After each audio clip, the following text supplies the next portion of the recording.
Remand আবেদন নামঞ্জুর করে সাবেক শিল্পমন্ত্রী নুরুল মজিদ মাহমুদ হুমায়ুনকে কারাগারে পাঠানোর আদেশ দিয়েছেন নরসিংদীর আদালত। পুলিশ 5 দিনের রিমান্ড আবেদন করলে আদালত নামঞ্জুর করেন। এর আগে আজ ভোরে ঢাকার গুলশান থেকে তাকে গ্রেপ্তার করে র্যাব। গেল 4 আগস্ট নরসিংদীর মাধবদী এলাকায় বৈষম্য বিরোধী ছাত্র আন্দোলন চলাকালে ছাত্র জনতার উপর হামলা, আক্রমণ ও হত্যাকাণ্ডের অভিযোগে দায়ের করা মামলায় তাকে গ্রেপ্তার করা হয়েছে। রাজধানীর শাহবাগ থানায় করা হত্যা মামলার রিমান্ড শেষে বাংলাদেশ ওয়ার্কার্স পার্টির সভাপতি ও সাবেক সংসদ সদস্য রাশেদ খান মেননকে কারাগারে পাঠানোর আদেশ দিয়েছেন আদালত।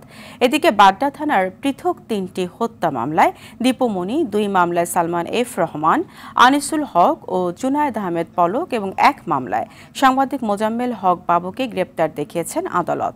সকালে কড়া নিরাপত্তায় তাদের আদালতে নেওয়া হয়। গ্রেপ্তার দেখানোর জন্য এই হত্যা মামলা গ্রেপ্তার দেখানোর জন্য তদন্তকারী কর্মকর্তা নিবেদন করেন। বিজ্ঞ আদালত এজাহার এবং তদন্তকারী কর্মকর্তার যে নিবেদন, সেই নিবেদনটিকে পর্যালোচনা করে এই আসামিদের বিরুদ্ধে এই অপরাধের সঙ্গে জড়িত থাকার বিষয়টি নিশ্চিত হওয়ার কারণে তাদেরকে এই মামলায় গ্রেপ্তার দেখেন। এই ধরনের ঘটনায় সে কী ভূমিকা পালন করেছে এই ধরনের কোনো সুস্পষ্ট তারা বলতে পারে নাই।